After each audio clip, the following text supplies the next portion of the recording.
કોંગ્રેસની ડિપોઝિટ આ વખતે વિસાવદરમાં જશે. એને પૂરા 10,000 મતે નથી મળવાના.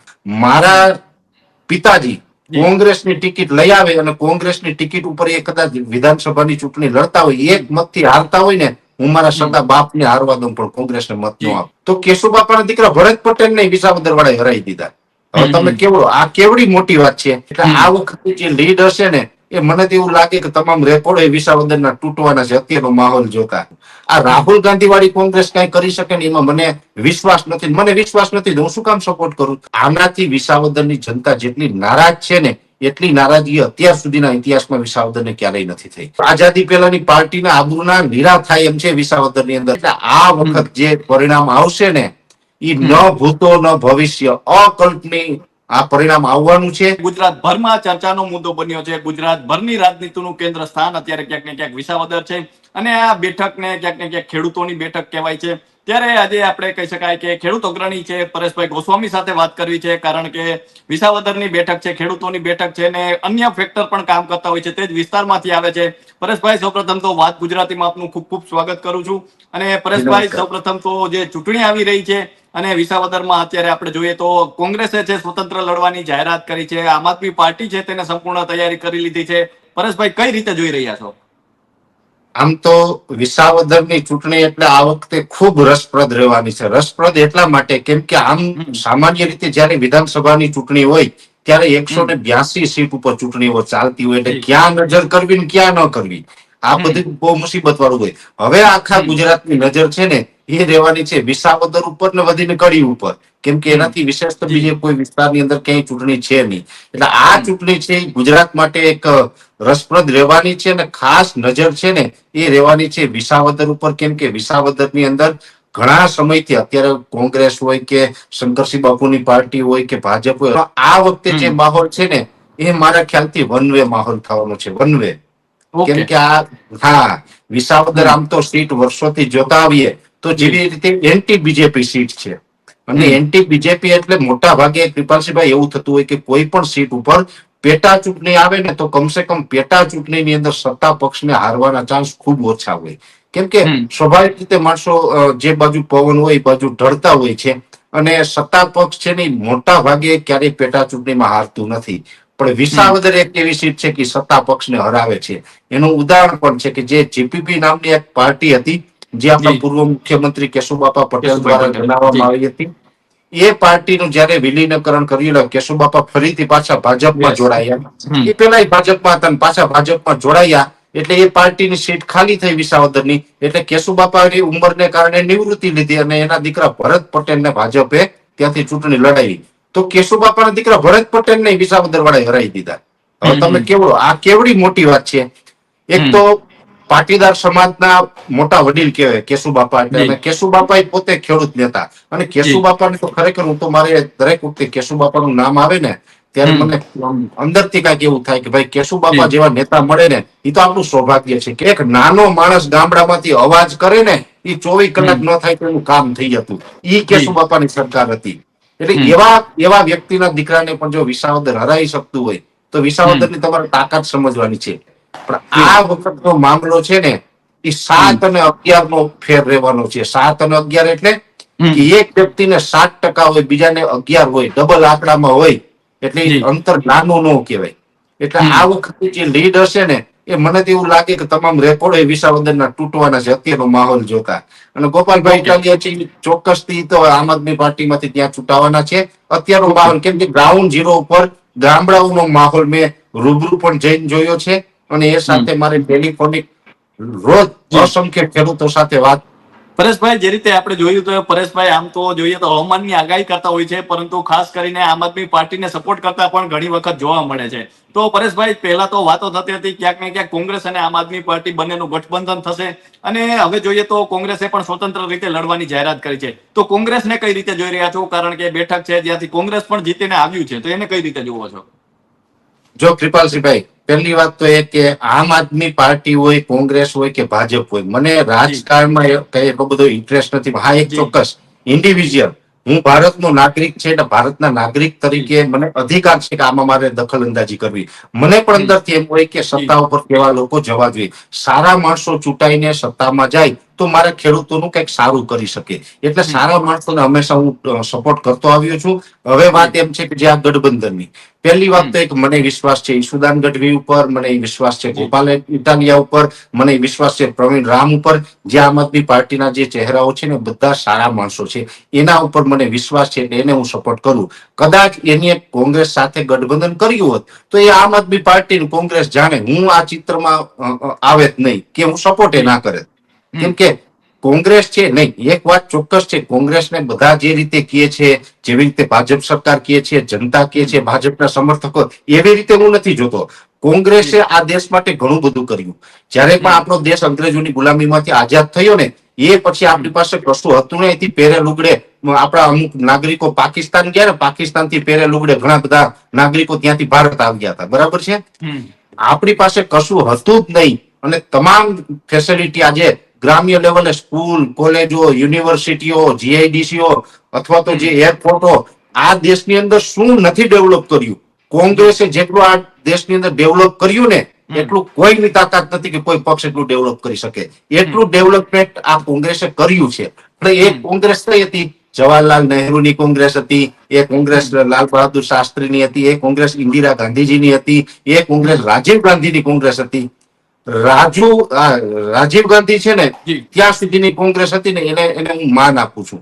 આ રાહુલ ગાંધી વાળી કોંગ્રેસ કઈ કરી શકે ને એમાં મને વિશ્વાસ નથી. મને વિશ્વાસ નથી, હું શું કામ સપોર્ટ કરું?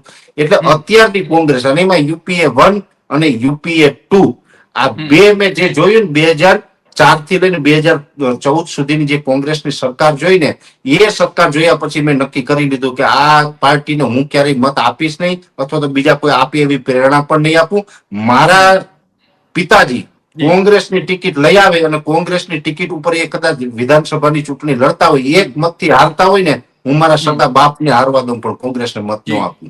આવા કડવા અનુભવ કોંગ્રેસના છે એટલે હું કોંગ્રેસથી દૂર રહેવાવાળો માણસ છે. આમ આદમી પાર્ટી પણ જ્યારે કોંગ્રેસ સાથે ગઠબંધન કર્યું ત્યારે મેં એને સપોર્ટ નથી કર્યો. 2022 ની ચૂંટણી છે, ઇન્ડિવિજ્યુઅલ લડ્યા હતા. 2022 ની ચૂંટણીમાં મેં અનેક જગ્યાએ સભાઓ કરી. 2024 આમ આદમી પાર્ટીનું ગઠબંધન કોંગ્રેસ સાથે હતું. 2024 લોકસભાની ચૂંટણીમાં હું એક શબ્દ ન બોલ્યો કે હું કોઈ સભામાં ન ગયો. શું કામ? કોંગ્રેસ સાથે છે, હું કોંગ્રેસ સાથે બેસવા નથી માંગતો. સીધી વાત છે. એ કોંગ્રેસમાં સારા માણસો છે, બધા ખરાબ છે એવું તો છે નહીં. કોઈ પાર્ટીમાં બધા ખરાબ ન હોય, બધા સારા ન હોય. કોંગ્રેસની અંદર એક વ્યક્તિ એવા છે મને ગમે છે, પાલભાઈ આંબલિયા. મારા ખેડૂતો માટે ખૂબ લડે છે, ખૂબ સારા કામો કરે છે. પાલભાઈ આંબલિયા છે એવા માણસ હોય આગળ તો અમે એને સપોર્ટ કરીએ.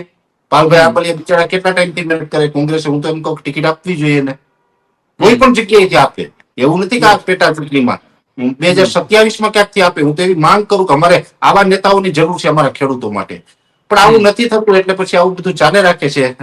ભાઈ પરેશભાઈ, ખેડૂતો શું કહી રહ્યા છે? ખાસ કરીને ખેડૂતોની બેઠક કહેવાય છે, એમાં વિસાવદરમાં તો આપણે જોઈએ તો ખાસ કરીને ખેડૂતો જ નક્કી કરતા હોય છે કે વિસાવદરની બેઠક પર કોણ રાજ કરશે અને કોનો છે કોના ઉપર પસંદગીનો કળશ ઢોળવો તેનો તમામ આધાર મદાર છે ખેડૂતો પર રહેતો હોય છે. તો ખેડૂતોની શું પ્રતિક્રિયા આવી રહી છે? આપને પણ ખેડૂતો કઈ કહેતા હશે, કારણ કે આપ સતત સંપર્કમાં રહેતા હો છો, ખેડૂતો સાથે જતા હો છો. શું કહે છે ખેડૂતો વિસાવદરના?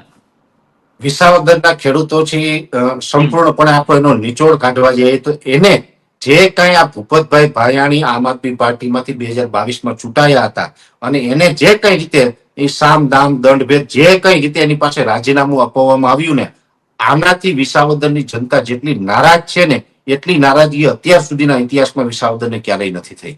કે કોંગ્રેસ અત્યારે મેદાનમાં આવવાની છે એ વાત બરાબર રીતે વિસાવદરની જનતા સમજી ગઈ છે.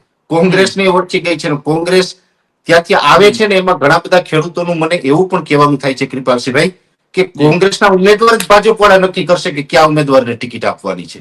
આવું મને ઘણા બધા ખેડૂતોએ કીધું છે. એ લોકો એવું જ કહે છે કે ભાઈ એ ભાજપને મદદ કરવા માટે જ કોંગ્રેસ લડવાની છે, એ મદદ કરવાના છે. આ કોંગ્રેસે લડવાનું છે વિસાવદરથી. એ ડિસિઝન કોંગ્રેસનું નથી, ભાજપનું ડિસિઝન છે કે વિસાવદરથી કોંગ્રેસને લડવાનું છે અને ભાજપના ડિસિઝન ઉપર કોંગ્રેસે આ જાહેરાત કરી છે. અને આ કોઈ નવી વાત નથી. ખેડૂતની વાત પણ મને એટલા માટે ગળે ઉતરે છે.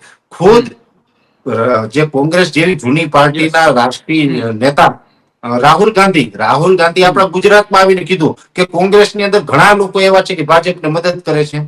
અને એ Yes. વાત સાચી છે. અમે વિસાવદરની અંદર જોયું ભાજપને મદદ કરવા માટે થઈને એ ચૂંટણી લડવા માટે આવી રહ્યા છે. પણ વિસાવદરની જનતાને ખબર છે કે કોંગ્રેસ છે એ ભાજપના ઈશારે કામ કરે છે. એટલે ભાજપ વાળાની ડિપોઝિટ 1000% ત્યાંથી જશે. લખવું હોય ત્યાં લખી લેજો. ભાજપની કોંગ્રેસની જી. ભાજપે જે ઉમેદવાર ઉતારે છે કોંગ્રેસના, હમ. કોંગ્રેસની ડિપોઝિટ આ વખતે જી. વિસાવદરમાં જશે. હમ. એને પૂરા 10,000 મતે નથી મળવાના કે નથી જી. 5,000 મળવાના. મને તો હમ. 5,000 નો આંકડો કદાચ મળી જાય તો સારું, એનું માન સન્માન જળવાઈ રહે. નકર એટલી હમ. આઝાદી પહેલાની પાર્ટીના આબરૂના લીરા થાય એમ છે વિસાવદરની અંદર. કદાચ ને 2800 કે 3,000 કે 3200 મત લઈને એનો નેતા આવશે ને તો ખરેખર આ બહુ હાસ્યનો પાત્ર બનશે. અને આ પરિસ્થિતિનું નિર્માણ મને દેખાઈ રહ્યું છે. આવું થઈ શકે એમ છે. જે રીતે વિસાવદરના ખેડૂતો કહી રહ્યા છે ને એ મુજબ 3,000, 3200, 3500 આવા મત જો કોંગ્રેસના ઈવીએમ માંથી નીકળશે ને તો કોંગ્રેસની ખરેખર આ બહુ જૂની પાર્ટીની આબરૂ જાય એવું છે. એટલે કોંગ્રેસ આમ તો હજી સમજી જવું જોઈએ. પરેશભાઈ, ખાસ કરીને આપણે ગુજરાતની તાસીર જોઈએ કે છેલ્લા થોડા સમયનો ભૂતકાળ જોઈએ કે ઇતિહાસ જોઈએ તો જ્યારે પણ ત્રિપાખીયો જંગ થયો છે ત્યારે સૌથી મોટો ફાયદો ભાજપને થતો જોવા મળ્યો છે. એમાં પણ વિસાવદરમાં આપણે જોઈએ તો આમ આદમી પાર્ટીએ લડવાની જાહેરાત કરી છે, કોંગ્રેસે લડવાની જાહેરાત કરી છે. તો ક્યાંક ને ક્યાંક મત છે તે કહી શકાય કે બટાઈ જતા હોય છે એવું કહેવાતું હોય છે. ને આપણે જે પરિણામો છે છેલ્લા થોડાક ઇતિહાસના જોઈએ તો તે પ્રકારના જોવા પણ મળ્યા છે કે જ્યારે પણ ત્રિપાખીયો જંગ થયો છે તેનો ફાયદો ભાજપને મળ્યો છે. તો શું લાગે છે વિસાવદરમાં પણ ભાજપ છે આ ત્રિપાખીય જંગનો લાભ લઈ શકશે?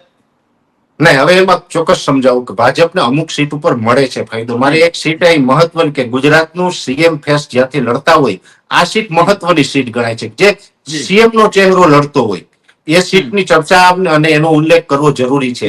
વચ્ચે મારે આપને એક ઉદાહરણ આપવું છે. તમે જે કીધું એ રીતે ભાજપને ફાયદો મળે એવી રીતના ફાયદો મળ્યો હતો જામ ખંભાળિયાની અંદર. આમ આદમી પાર્ટીના મુખ્યમંત્રી પદના ઉમેદવાર હતા ઈસુદાનભાઈ ગઢવી, જે 2022 ની ચૂંટણી જામ ખંભાળિયાથી લડ્યા હતા. એને કેટલા મત મળ્યા? 60,000. સામે કોંગ્રેસના ઉમેદવાર હતા એને કઈક મળ્યા હતા 38,000. એટલે 38 અને 60 એટલે બંને થઈને 98,000 થયા. 98,000 મત છે ભાજપની વિરુદ્ધમાં પડ્યા અને ભાજપના મુળુભાઈ બેરા જે ચૂંટાયા એને 78,000 મત મળ્યા. 78,000 મત છે એ ભાજપની તરફેણમાં અને 98,000 મત છે એ ભાજપની વિરુદ્ધમાં. આવું થયું. એટલે ટૂંકમાં ન્યાના લોકોને ભાજપ જોતી નહોતી તોય પરાણા ગાંઠો ગરી ગયો, આપણે એવું કહી શકાય. ખંભાળિયામાં ભાજપ નહોતી જોતી જનતાને, એમને તો 78,000 લોકોએ સમર્થન આપ્યું. 98,000 તો ભાજપની વિરુદ્ધમાં મતદાન કર્યું તોય ત્યાં ગાંઠો ગરી ગયો ભાજપનો. બરાબર છે. એટલે એવી અમુક જગ્યાએ લાભ છે એ ભાજપને ત્યાં મળતો હોય છે. પણ એ સીટો આખી અલગ હોય. એ સાથે વિસાવદરની સીટ અલગ છે.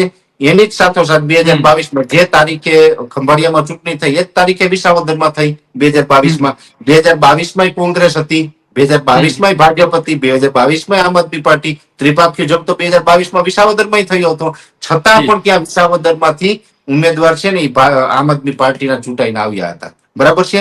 અને એ ઉમેદવાર હતા એ તો ઉમેદવાર તો જે આપણે કહેવાય ને આમ આદમી પાર્ટીના લેબલ ઉપર, આમ આદમી પાર્ટીનો એક ક્રેજ હતો એ સીટમાં, એ લેબલ ઉપર ચૂંટાયા હતા. બાકી ઉમેદવારમાં તો ક્યાં એટલો બધો દમ પણ હતો. અને પાર્ટીને ખબર હતી કે આ ઉમેદવારમાં એટલો દમ નથી, પણ પાર્ટીને ઉપર વિશ્વાસ મૂકી અને જનતા મત આપવાની છે એટલે ઉમેદવારને ટિકિટ પણ આપવામાં આવી હતી. અને આ વખતે તો ઉમેદવાર જબરજસ્ત છે. ગયા વખતે હતા એના કરતા તો સારા ઉમેદવાર આ વખતે છે. એટલે આ વખત જે પરિણામ આવશે ને એ ન ભૂતો ન ભવિષ્ય, અકલ્પનીય આ પરિણામ આવવાનું છે. અને જે વિસાવદરની સીટમાં અત્યાર સુધીમાં જે લીડનો એક રેકોર્ડ રહ્યો છે ને આ લીડનો રેકોર્ડ છે એ આ પેટા ચૂંટણીની અંદર 2025માં તૂટશે. આ મને ચોક્કસ વિશ્વાસ છે. ડિપોઝિટનો પેલો તો પ્રશ્ન છે કે ડિપોઝિટ બચશે કે કેમ, પછી કપડા ચટાણની તો ક્યાં વાત જ છે. એમાં કદાચ ભાજપ એવું માનતું હોય કે કોંગ્રેસ આવશે અને આમ આદમી પાર્ટીના મત કાપી જશે, એવું નથી. આ વખતે લોકો બહુ સમજી ગયા છે ને લોકો ભાજપથી પણ એટલા બધા નારાજ છે. ઘણા બધા લોકો એવા છે કે ભારતીય જનતા પાર્ટીને મત આપવાના હતા ને હવે એ કોંગ્રેસમાં આપવાનું વિચારી રહ્યા છે. એટલે આમ તો કોંગ્રેસ છે ને એ આમ આદમી પાર્ટીના જેટલા મત તોડે છે ને એનાથી ડબલ મત તો એ ભારતીય જનતા પાર્ટીને તોડશે. એટલે ભાજપ થોડું વધારે નુકસાન થશે. અને મારું વ્યક્તિગત એવું માનવું છે કે કોંગ્રેસ આ લડવા આવી રહી છે ને એનાથી ગોપાલભાઈ ઇટાલિયન લીડમાં વધારો થશે. ઓકે જી. તો પરેશભાઈ, અમારી સાથે જોડાવા બદલ અને આપનો કિંમતી સમય આપવા બદલ ખૂબ ખૂબ આભાર.